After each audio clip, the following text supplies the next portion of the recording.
mga Hindus na pag namatay ang isang tao ay lilipat lang yung kanyang mabubuhay siya, either langaw siya o kalabaw siya sa sunod na buhay. Hindi po ganoon. Ang incarnation po ay simply the birth of Christ, God becoming man. Yun pong ibig sabihin ng incarnation. Kasi minsan narinig ko po yan sa may pulpit.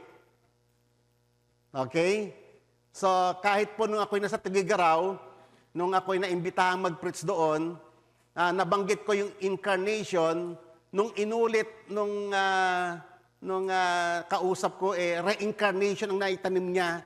Sa bagay, kasi mas nauna kasing nung tayo wala pa sa Panginoon, iyan yung mas naririnig natin Very foreign sa atin yung incarnation.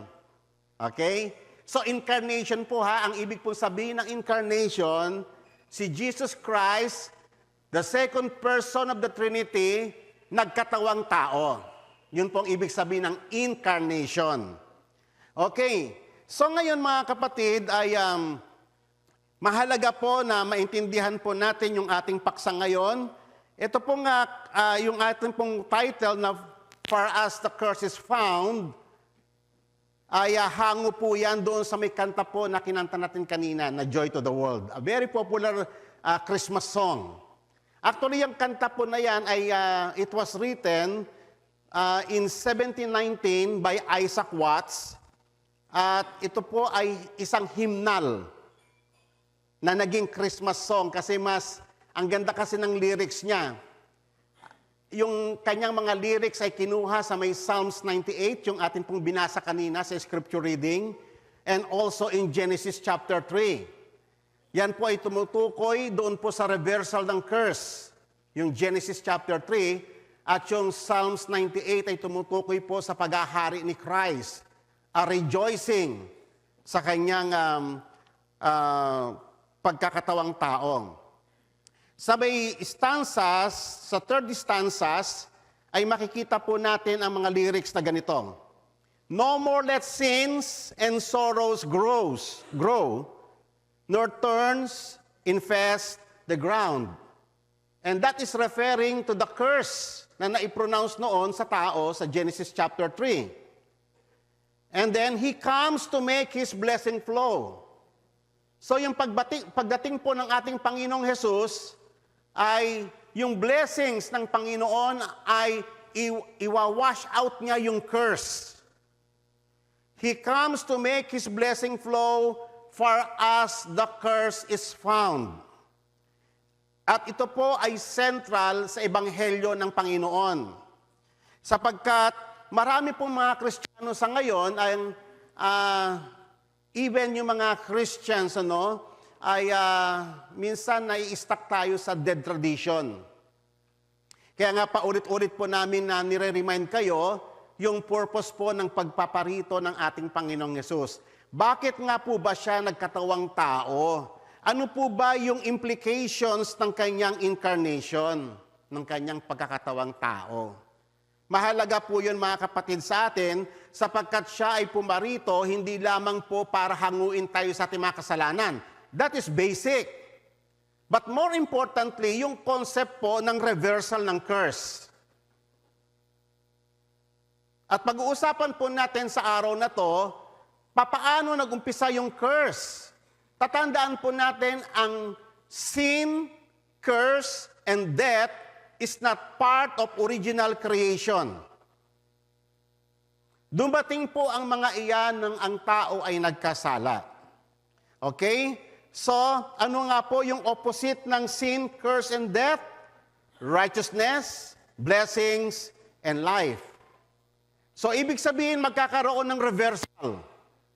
At iyon yung i-accomplish ni Christ sa kanyang first coming at saka sa kanyang ultimate coming or advent.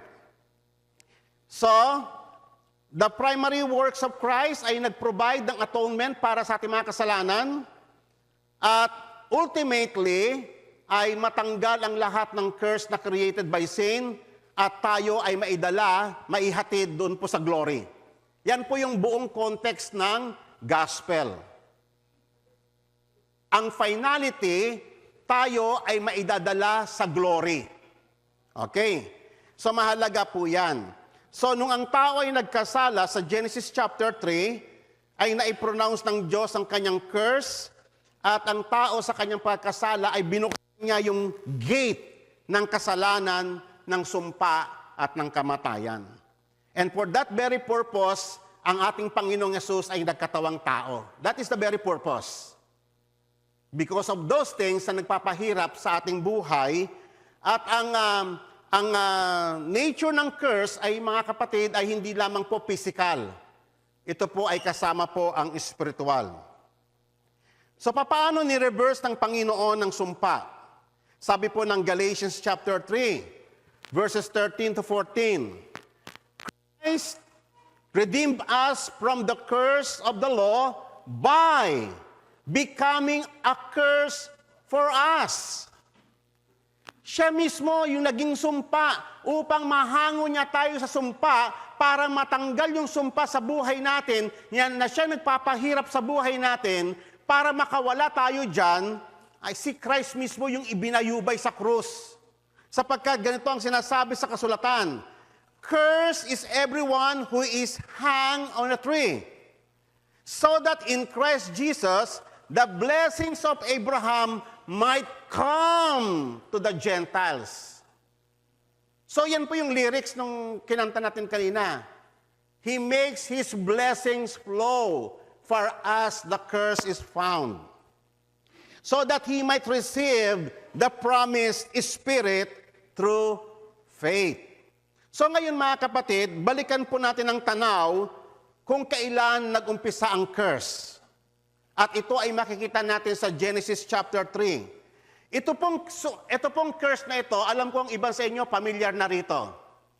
Kinurse ni God yung serpent, kinurse ni God yung babae, kinurse ni God yung lalaki.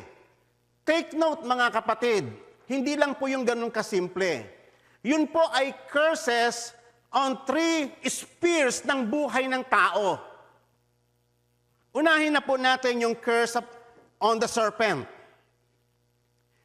And the Lord God said to the serpent, "Because you have done this, cursed are you more than all the cattle, more than every beast of the field. On your belly you will go, and thus you will eat all the days of your life. And I will put enmity between you and the woman, between your seed and her seed. He shall bruise you on the head, and you shall bruise him on the heel." Ano po yung implications ng sumpa na ito? Ito po ay promise na battle between Christ and Satan. The seed of the woman is Christ, and the seed of the serpent ay yung lahat ng mga inspired by Satan, and ultimately, si Satan. Ito po ay makikita natin sa all throughout history, yung battle na to na nag-exist. Nag-start na to yung battle ng children of the devil and children of God. Nag-start to kay Cain at kay Abel. And then yung corruption ng mga godly seeds, yung attempt ni Satan to corrupt, yung attempt ni Satan to corrupt yung seed ni Abraham. Ito po yung na mag-produce ng false heirs tulad ni Ishmael. At ito rin yung dumaloy rin ito kay Isaac at kay Esau at saka kay Jacob, agawan sa birthright. Dumaloy din ito doon sa may kay Pharaoh, yung attempt niya na i-destroy ang mga Israelites. Ito ay dumaloy din nung battle ni Jael. Si Jael ay isang babae na yung si Sisera na nagtatago kasi pinupurso siya ng mga armies ng Israel. Nagtago siya sa bahay ni Jael, sa tent ni Jael, at niroll siya doon sa carpet para maitago. Pero habang nandun siya sa ganung posisyon, binagsakan siya ng bato sa ulo. Yun po ay picture ng labanan. Napansin nyo rito, no, sa promise ay ang atake ni Satan kay Christ ay sa heel, at ang atake naman ni Christ kay Satan ay sa head. It is battle about headship, dominion, power, and authority. Kaya mapipikita ninyo rito sa mga history, sa battle na ito, katulad nung kay Abimelech's head, yung binagsakan siya ng hilingang bato na nadurog ang kanyang ulo. Si Abimelech ay wicked king na pumalit kay Gideon. Si Goliath, pinutulan ng ulo ni David. Picture po yun ng defeat ni Satan.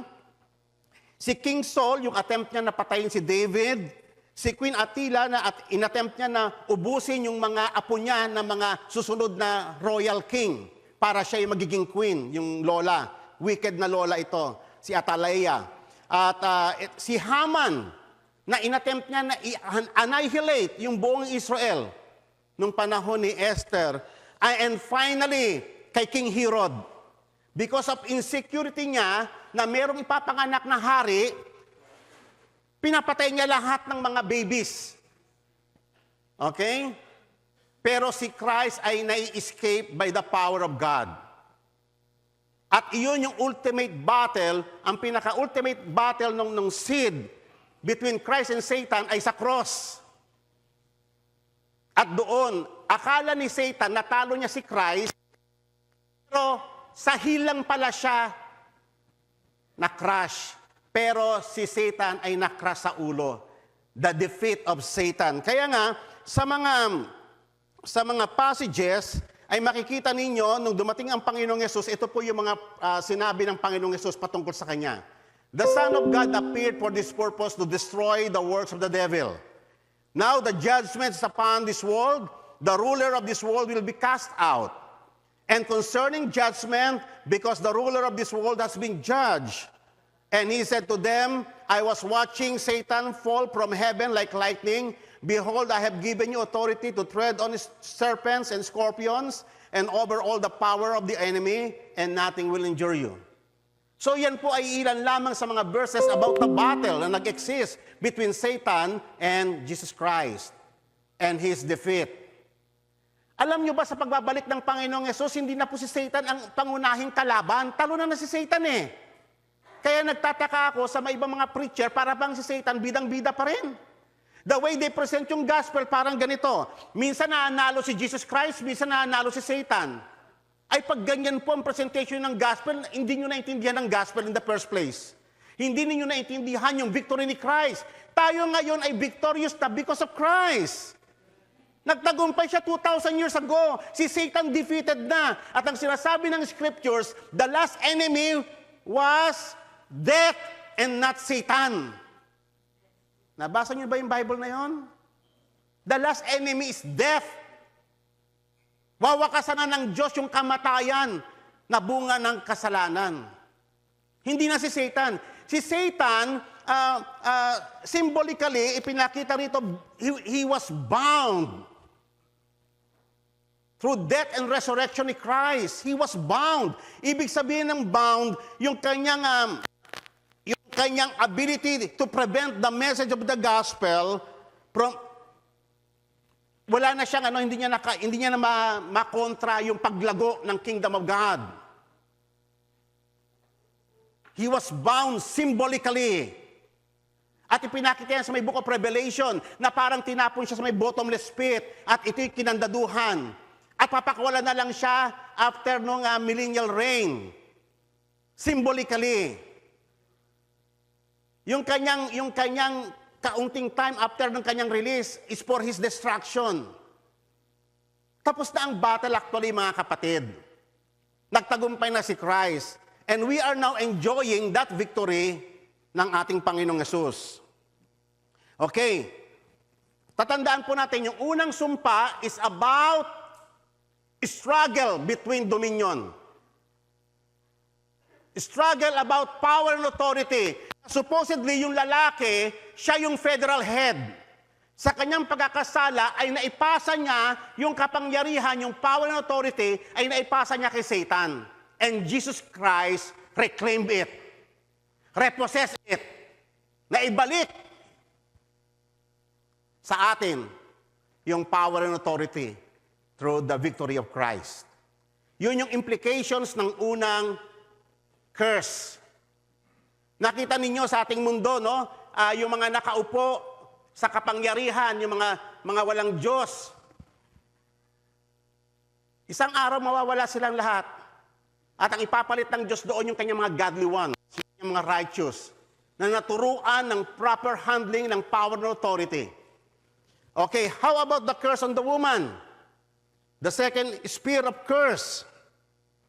Ang sabi rito, and to the woman he said, He will greatly multiply your pain in childbirth. In pain you will bring forth children, yet your desire will be for your husband, and he will rule over you. Una, itong curse na ito sa babae, unang-una ay in physical aspects, difficulties in childbearing. Lahat ng difficulties about childbearing, because of the curse. Lahat ng defects, lahat ng abnormalities ng mother and child ay galing sa sumpa na ito in physical aspects. In spiritual aspect, si Eve, na supposedly designed to follow her husband through total submission, because of this curse, she bypassed the leadership of the man and acting independently of her husband by failing to consult him about the serpent's temptation. Ang implication ng kasalanan ni Eve, kasi siya yung na-convince niya yung asawa niya. Si asawa niya naman, nakausap ng Diyos na supposedly, pwede niya naman sansalain yun eh. Pwede niya naman sawayin eh. Kasi siya yung federal head. Siya yung may kapangyarihan. Kahit na nagkasala si Eve, pwede pang ma-revoke yun. Pero hindi ginawa yun ni Adam. Nag-yield siya. In that sense, na yung nagkaroon ng reversal because of the curse, na-reverse, nagkaroon ng struggle about power and authority sa loob ng tahanan. Her desire, hindi niyo napapansin ngayon, problema ng mga babaeng asawa ang submission sa lalaking asawa. It is the result of the curse. Amen. Kayo po ba, hanggang ngayon, iyan pa rin mga struggles natin? Si babae, masyadong malakas ang personalidad. Si babae na mas malakas ang boses, siya ang mas nangingibabaw. Si babae na mas matapang, siya ang mas nangingibabaw. Si babae na ang breadwinner, siya ang mas nangingibabaw. That is the ugly result of sin, of the curse. At si Christ, dumating siya to reverse that curse. Amen? Aayusin niya ang pamilya. It is about family. It is a war between husband and wife. It is about marital conflict, the beginning of strife within family. Nadamay pati mga bata. Yung unang curse, ang implications nun is about power and authority, but the second curse, ang implication niya is family. Kinurse ni God ang sphere ng family. Okay? So si Adam, as the federal head, nagkasala siya, hindi lamang sa disobey niya ang direct command ng Diyos, kung hindi nakinig siya sa kanyang asawa. Nag-yield siya. Alam niya namang rebellious act yung kay Eve. Alam niya yun. Kasi siya yung kausap ng Diyos eh. Pero nag-yield siya. Pati siya, nag-disobey siya. Pero ang mabigat na kasalanan doon, yung nakinig siya sa asawa niya. Mabigat yun. Okay, so yan po yung ang implications noon ay na-usurp ni Eve yung leadership. Nagkaroon ng struggle because man failed to exercise his godly authority. Okay? So nagkaroon ng sex role reversal. Na-twist yung plan ng Panginoon para sa harmonious relationship ng isang tahanan. Ngayon, the woman who was once co-regents, wonderfully ruling together as a team with her husband, now begins struggling to usurp man's headship and defiantly resisting his authority over her. This is where feminism originated. Ang feminism is revolt against the authority of man na siyang prevailing ngayon sa mga bansa. Even yung mga anak ninyo, aware na sila sa feminism. Ang sasabihin nila, kasi kaya naman nag-rise sa mga feminists kasi yung abuse ng men, hindi sila binigyan ng karapatan, hindi sila binigyan ng... Yes, totoo yan. Kasi ang lalaki, nag-fail siya sa kanyang role, sa kanyang godly role. Kaya nag-arise itong feminism. At for this very purpose, dumating si Christ to reverse this curse. The man who once lovingly leading her wife for godly role begins to struggle for the headship. Pati si lalaki nakapag-agawa na, hindi ako ang boss dito, sabi ng babae, hindi ako ang mas siga rito. Sabi ng lalaki, hindi ako ang lalaki, berdugo naman ang kinalabas ng lalaki. And dominate his wife by oppressive rule and brutality. Kaya dyan nag-start yung bakit ang mga lalaki napaka-tyrant pagdating sa kanilang mga asawa, na naanakit. It is because of this curse. Yung ibang lalaki naman, iba naman ng kwento. Naging bakla na. They abandoned their authority, their masculinity, and yielded to the voice of their wives. So sige, ikaw na ang boss sa atin dito, ikaw na basta. Kung anong sabihin mo, kung anong decision mo, okay na yun sa akin yun. Nabakla na yung mga lalaki. Ibinigay niya na totally yung role, yung kanyang throne, yung kanyang authority sa babae. Which is wrong. Mga kapatid, kung hanggat ngayon ganyan ang setup ninyo, you are still under curse. Gusto niyo ba makawala ba kaya sa curse? Teka muna, walang may gusto? Uulitin ko yung tanong ka, gusto niyo ba makalaya sa curse? Ayusin lahat yan ni Christ, i-reverse niya yan. Ibabalik sa normal function ang lalaki, sa normal function ang babae. Mga kapatid, we celebrate Christmas, we are expecting the reversal of the curse. Amen po ba?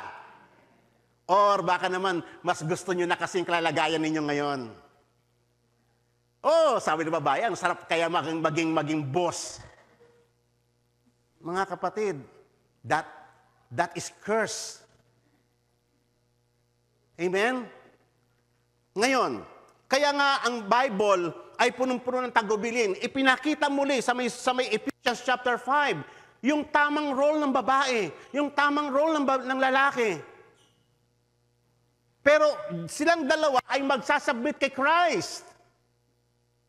Kaya nga unang-unang instruction, submit to one another out of reverence for Christ. Doon tayo mag-start para sa restoration ng family. And then, first instruction sa wife, sa babae, wives, submit to your own husband as to the Lord. Huwag maging mahirap para sa inyo. Gusto ninyo ma-reverse ang curse, gusto ninyo pagpalain ang Diyos ang pamilya ninyo, then mag-start tayo rito para ma-reverse ang curse. Amen? Submit to your own husband as to the Lord, for the husband is the head of the wife, as Christ is the head of the church, his body, of which he is the Savior. Now the church submits to Christ, so also wives should submit to their husband in everything. That is the creation order. Ibinabalik tayo sa ayos muli. Except kung ayaw nating maayos muli. Amen po ba? Husbands, yan. Huwag kayong maging tyrant. Instead, love your wives. Sino example? Si Christ. Just as Christ loved the church and gave himself up for her, to make her holy, cleansing her by washing with water through the word, and to present her to himself a radiant church without stain or wrinkle or any blemish, but holy and blameless. Ganyan mamahalin ng lalaki ang babae. Isa-sanctify niya ang kanyang asawa para maipresent niya sa Panginoon. Yan yung example ni Christ eh. In the same way, husbands ought to love their wives as their own bodies. Hindi mo naabusuin ang iyong kapangyarihan, ang iyong pagkalalaki. He who loves his wife loves himself. After all, no one ever hated his own body, but he feeds and cares for it just as Christ does the church, for we are the members of his body. And that is the example. For this reason, a man will leave his father and mother and be united to his wife, and the two will become one flesh. And this is profound mystery, but I'm talking about Christ and the church. However, each one of you also must love his wife as he loves himself, and the wife must respect her husband. Amen. Kaya nga ito yung tanong sa atin, mga kapatid. Yung purpose ni Christ is to reverse all these errors created ng ating kasalanan. At kinakailangan tayo, sumabay tayo doon, mga kapatid. Amen? Through the help of the Holy Spirit. By the grace of God. I-direct natin the same mind with our Lord. Tignan ninyo ang ugly result ng marital conflict. Apektado ang mga bata. Children's moral values were deeply affected and distorted. Siyempre nakikita niya nagsuntukan yung mga magulang niya. Sigawan dito, sigawan roon. Wala nang respect sa bawat isa. Nakikita ng mga bata. So yung mga anak, what do you expect? Yung anak mo magiging monster din. Kasi kita niya mga magulang niya Nakita niya, okay lang pala yung tatay ko, nanggugulpi ng asawa ko, binubulyawan niya. Okay lang pala yung mga lalaki, yung mga tatay na nambababae. Okay lang pala yung mga tatay na nagsusugal. What do you expect? Ano yung effect niya sa bata? Ngayon, gusto nating mabago ang buhay natin, gusto natin lumigaya. O mag-start tayo rito. Amen? Intindihin ninyo yung gospel. Hindi lamang nagsaselebrate tayo ng Christmas pero walang nangyayari. Taon-taon, ganun pa rin kagulo ang buhay natin. Ganun pa rin kagulo ang ating pamilya. Their worldview of family, distorted ng kailang family life. Their view of authority and morality were greatly infected and corrupted by sin. That's the effect of curse within the family. Okay? So, tatandaan po natin, kaya ibinigay ng Diyos ang law sa atin for sanctification. Okay? Pinatawad tayo ng Panginoon sa ating mga kasalanan, and God gave us the Holy Spirit to help us in our weaknesses. And God gave us the law for our sanctification. Kaya nga sabi rito, ito yung warning ng Panginoon. At the very last book of Old Testament, the book of Malachi, ito yung pinaka-last statement. And listen very carefully. Listen very carefully. May warning dito. Ang sabi rito, remember, kasi darating yung restoration, darating si Christ. Remember the law of my servant Moses, the decrees and laws I gave him at Mount Horeb for all Israel. Alalahanin ninyo, balikan ninyo. Iyon pa rin ang iiral sa atin. Pero ngayon, meron ng forgiveness. Ngayon, meron na ang Holy Spirit tumutulong sa atin. See, I will send you prophet Elijah before the great and dreadful day of the Lord comes. So dumating si John the Baptist, dumating si Jesus Christ. He will turn the hearts of the father to their children and the hearts of the children to their fathers. Ano yan? Iyan yung effect ng curse. Reversal. At iyan ang gagawin ng Holy Spirit sa ating kalagitnaan. Aayusin niya yung mga pamilya. Or else, I will come and strike the land with a curse. Pag ayaw nyo pa rin na ipaayos sa Diyos ang buhay ninyo and you still rebel against the Word of God, patuloy pa rin ang mga lalaki sa pag-aabuso ng kanyang kapangyarihan, pati si babae, ganun din. The Lord will smite you with a curse. Amen. Amen po ba? At parang natahimik kayo. Kaya nga ang tanong dito, gusto nyo ba? Gusto nyo ba na maayos ang buhay natin through the gospel? Mag-yield tayo. Unawain ninyo yung ebanghelyo. May babala ang Panginoong Yesus pag ayaw natin, na sumang-ayon doon, and we go beyond, the Lord will strike us with a curse. How about the curse on the man? The third spear. So nakita niyo yung tatlong aspeto ng curse. Apektado lagi ang lalaki. Yung power and authority. Yung headship within the husband and wife. And now, ang kinurse dito mga kapatid, take note. Because you have listened to the voice of your wife and have eaten from the tree about which I have commanded you, saying, you shall not eat from it. Curse what? Is the ground. Bakit ground? Kasi iyan yung area ng dominion mo eh. Diyan ka kumukuha ng kabuhayan mo. At ang sabi ng Panginoon, because of the curse, in toil, you will eat of it all the days of your life. Maghihirap ka, magpapagal ka, dobleng pagod, magpapawis ka para lamang maka-provide ka ng pangangailangan mo sa iyong pamilya. Sufferings. Both thorns and thistles, it shall grow for you, and you will eat the plants of the field. By the sweat of your face, you will eat bread till you return to the ground, because from it you were taken, and for you are dust, and dust you shall return. Kinurse ni God ang ground. Ngayon mga kapatid, ang effect nito is very devastating. Because it affects not only the man, hindi lamang nagkaroon siya ng sufferings sa kanyang buhay, but including the whole creation. Nag-suffer ang buong creation because of this curse. Walang kinalaman ang mga puno, ang mga halaman. Walang kinalaman ang araw, ang mga bituin, ang atmosphere. Walang kinalaman ang mga hayop. Pero lahat ng ito ay apektado because of the sin of man. Kasi ito yung area ng ating dominion. Ito yung ibinigay ng Diyos na kung saan tayo ay magro-rule under God. Godly rule. Kaya nga, for this reason, Christ came to reverse this curse. At ang ultimate reversal nito ay nasa second coming Christ.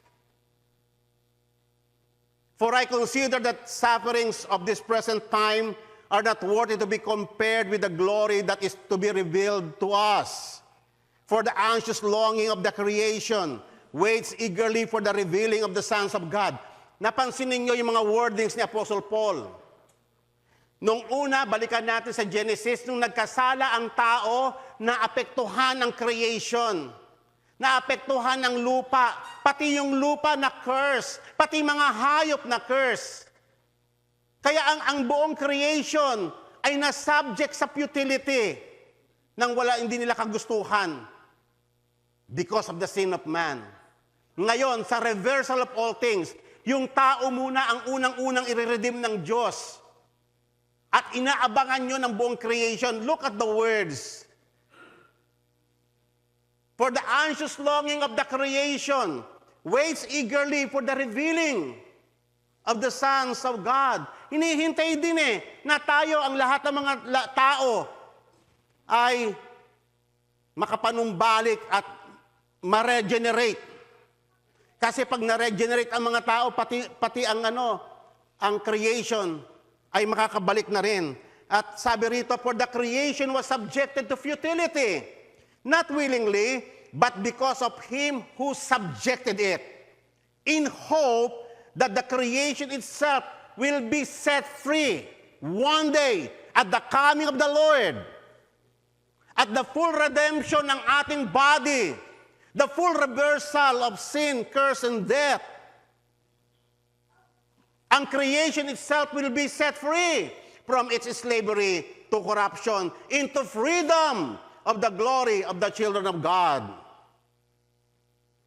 For we know the whole creation groans. Nag-groan ang buong creation. Nagsasuffer sila because of us. Kita nyo magpahanggang ngayon, ang mga tao, they abuse pa rin ang land. They abuse the animals, they abuse the trees, they abuse the plants. yung mga isda, abusive pa rin ang tao sa pag-exercise ng kanyang authority. For we know the whole creation groans and suffers the pain of childbirth together until now. Not only this, but also we ourselves having the first fruits of the Holy Spirit. Tayo yung inuna ng Panginoon. We are the first fruits. Tayo mismo, nag-groan tayo, sabi ng Scriptures. For we ourselves groan within ourselves, waiting eagerly for the adoption as sons. Hinihintay natin yon, yung pagbabalik ni Christ. Ito yung tinatawag na revelation of the sons of God. The ultimate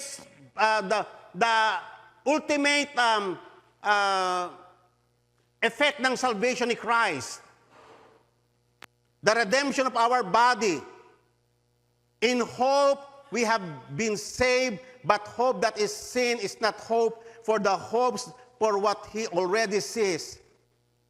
For who hopes for what he already sees? But if we hope for what we do not see, with perseverance, we wait eagerly for it. Yan, kaya po meron pong pag-asa. And that is the hope of Christmas. Amen? Hindi lamang tayo nag-celebrate ng dead tradition na taon-taon, kumakanta tayo, pero wala naman tong impact sa buhay natin. Still, we are ignorant about the gospel, the content of the gospel. We are waiting for the coming of Christ. We are waiting for total reversal of all the curse created by our sins. Tingnan ninyo sa mga passages ng Scriptures, marami po ito eh. Kumuha lang po ako ng isa. Tingnan po ninyo sa reversal ng lahat ng bagay. The wolf will live with the lamb. O, di ba? Ngayon, tignan mo ang wolf. Pag nakakita ng lamb, kakainin niya yan. Pero ayon sa prophecy, sa reversal ng curse, the wolf will live with the lamb, the leopard will lie down with the goat. Hindi niya nakakainin. The calf and the lion and the yearling together, and a little child will lead them. Wow! Bagamat figurative ito, pero meron din siyang physical aspect. The cow will feed with the bear, and their young will lie down together, and the lion will eat straw like the ox. Eh, lion, hindi naman kumakain ng straw yan eh. Kita nyo, ito pinapakita lang po yung reversal of the curse na hinihintay din ng buong creation. The infant will play near the hole of the cobra. Amen. Nakita ninyo, yung effect ng curse, pati mga hayop naging hostile toward man, pati ang climate naging hostile toward us. Parang accepted na lang natin yung mga super typhoon, palakas ng palakas. Parang accepted na lang natin yung mga climate change. Parang okay lang sa atin yun, maging resilient lang tayo. No! We are waiting for the reversal of all these abnormalities through the hope of the gospel. The young child will put his hand into the viper's nest. He will neither harm nor destroy on all my holy mountain, for the earth will be full of the knowledge of the Lord as the water covers the sea. So nakita niyo mga kapatid, yung pag-increase ng knowledge about God. Mga kapatid, kayo ba'y seryoso sa reversal ng curse na ito? Gusto niyo ba ito sa buhay ninyo? Start reading your Bible seriously. Kasi mag-increase ang knowledge. Paano mag-increase ang knowledge kung hindi kayo nababasa ng Bible? Amen. Do our part. Do our responsibility. Okay? For the earth will be full of the knowledge of the Lord as the water covers the sea. In that day, the root of Jesse, and that is Jesus Christ, will stand as a banner for all the peoples. The nation will rally to him, and his place of rest will be glorious. So ngayon mga kapatid, nagbigay ang Panginoon ng isang parable. Paano mangyayari yung reversal na to? Biglaan ba? No. Little by little. Ipinakita niya sa isang parable, and he said, how shall we picture the kingdom of God? Or by what parable shall we present it? It is like a mustard seed, which he sown upon the soil, though it is smaller than all the seeds that are upon the soil, yet it is sown, it grows up and becomes larger than all the garden plants and forms large branches so that birds of the air can nest under its shade. Tatandaan po natin ang pinag-uusapan po rito ay yung advent ni Christ. The advent of the kingdom of our Lord Jesus Christ. His rule and reign on this earth. Okay? At ito po, sa kanyang pag-rule ay nagdadala ng kagalingan, restoration, healing sa buong creation. Unang-una sa mga tao na nag-cause ng kasalanan ito. Ang tanging problema ng ating lipunan ay wala sa mga politiko. Politicians cannot solve the problem of every nation. It is through the gospel.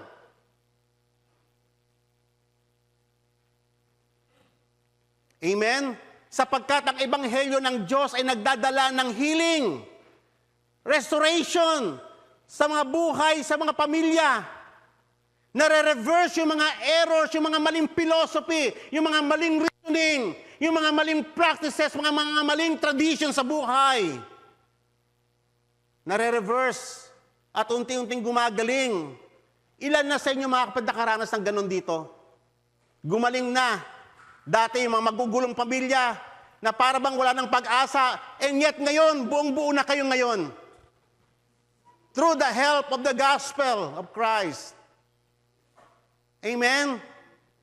Yung mga dating pamilya na parang walang patutunguhan ngayon, may direction na. Hindi man perfecto, pero at least, nag-start na yung trabaho ng Diyos sa buhay ng mga anak sa mga anak niya. Amen po ba? Habang tayo ay nagpapailalim sa kapangyarihan ni Kristo, umaayos din ang ating buhay, gumagaling ang ating mga sakit karamdaman. Sapagkat iyan ang adikhain ng Panginoong Yesus sa kanyang paghahari. To reverse, to bring healing, little by little, hindi natin nakikita. It seems insignificant, pero unti-unti. It doesn't mean na porque hindi mo pa nakikita ang result, it doesn't mean na wala ang Diyos. No.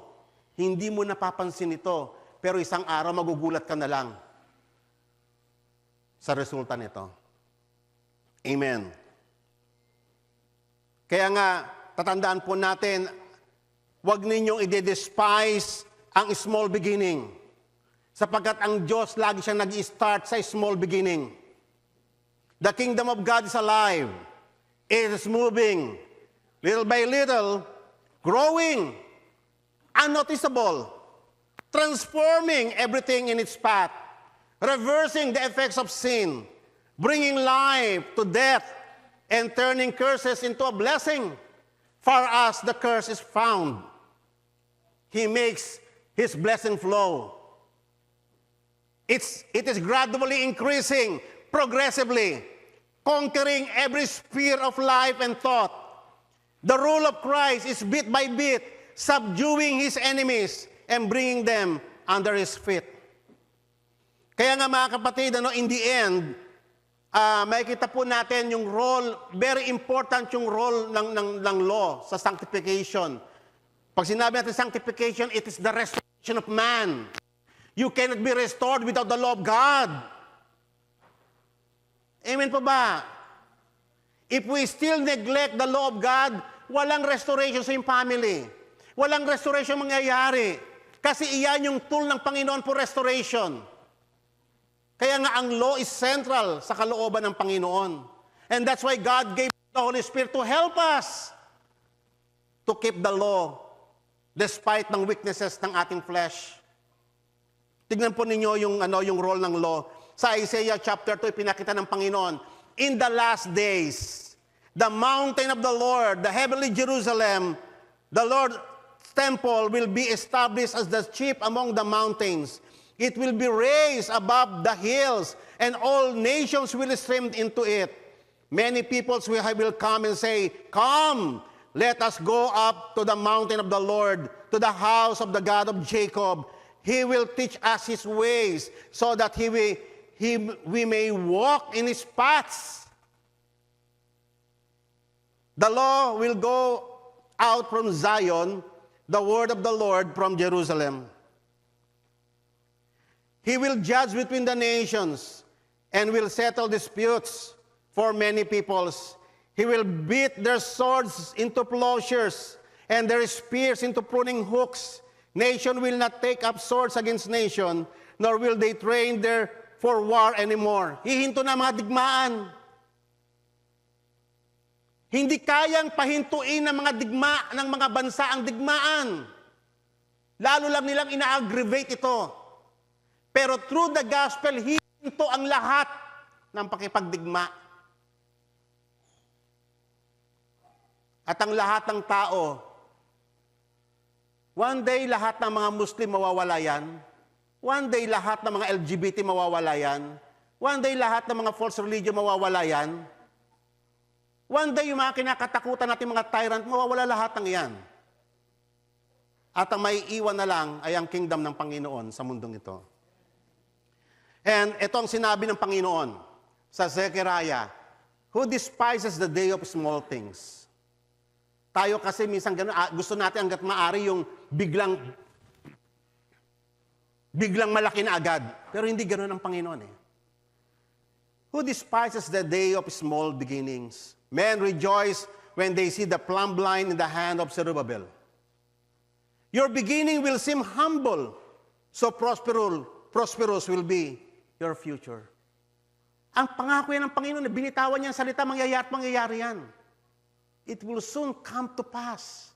At walang po pwedeng makahinder o makapag-thwart sa purpose ng Panginoon. Kung ano yung sinabi niya, mangyayari yun. Lalaganap at lalaganap ang kanyang kaharian. Ang kingdom ni Christ ay mag-increase with or without us. Amen po ba? Kaya tayo mga kapatid, tignan po natin yung umpisa natin, tayo as ICC. Saan tayo kinuha ng Panginoon? Saan tayo nag-umpisa? Alalahanin ninyo. Tignan ninyo ngayon, yung inuupuan ninyo, saan na tayo ngayon dinala ng Panginoon? Intindihin ninyo yon. Nag-start tayo in a very insignificant, na ang tingin ng mga tao parang kawawa tayo. Nagtitipon tayo sa napakababang mga ceiling. Ang daming daga. Tama. Alam niya ng mga workers doon sa church dati, daming daga doon. Pero ang Panginoon, siya yun eh, kasi gawain niya yan, yung kapangyarihan niya nandoon, magpo-progress yan. Kaya do not despise the small beginning. Sabi nga ng Panginoon kay Jeremiah, ano yung nakikita mo? And the word of the Lord came to me, what do you see, Jeremiah? I see a branch of an almond tree.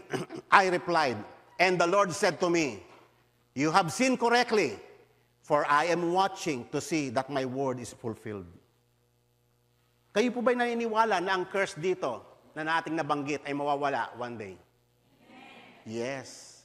Kayo ba ay naniniwala na ang pamilya ninyo ay aayos ang buhay? Amen. As long as we keep His law. We live by His law. Kasi iyon ang sanctification natin. That is for our healing. It is not for our salvation, but for our restoration and sanctification. Amen? Therefore say to them, is this what the sovereign Lord says? None of my words will be delayed any longer. Whatever I say will be fulfilled, declares the sovereign Lord. Mawawala lahat ng ito, maaayos yung problema ng ating buong mundo. Maaayos lahat yan. Not by revolution, but through regeneration. In celebrating Christmas, we celebrate the birth of this hope, the reversal of the curse. The incarnation of Christ is the hope of all humanity and the hope of eternity and glory. In His death and resurrection, Christ victoriously ascended to heaven and seated at the right hand of God, ruling and conquering all his enemies. He is watching for the fulfillment and completion of his works of salvation. Finally, sabi nga ng Revelation chapter 22, ipinakita yung glimpse ng full restoration sa pagbabalik ng Panginoong Yesus. At ang sabi roon, there will no longer be any night. They will not have need the light of the lamp, nor light of the sun, because the Lord will illumine them, and they will reign forever and ever. At ang sabi niya sa may Revelation 21, behold, I am making all things new and right. The words are faithful and true. Darating ang panahon, hindi man ngayon sa generation natin, but eventually it will come. And that is the hope of the gospel. A perfect world in a perfect body, sa pagbabalik ni Christ, wala na yung mga sakit karamdaman.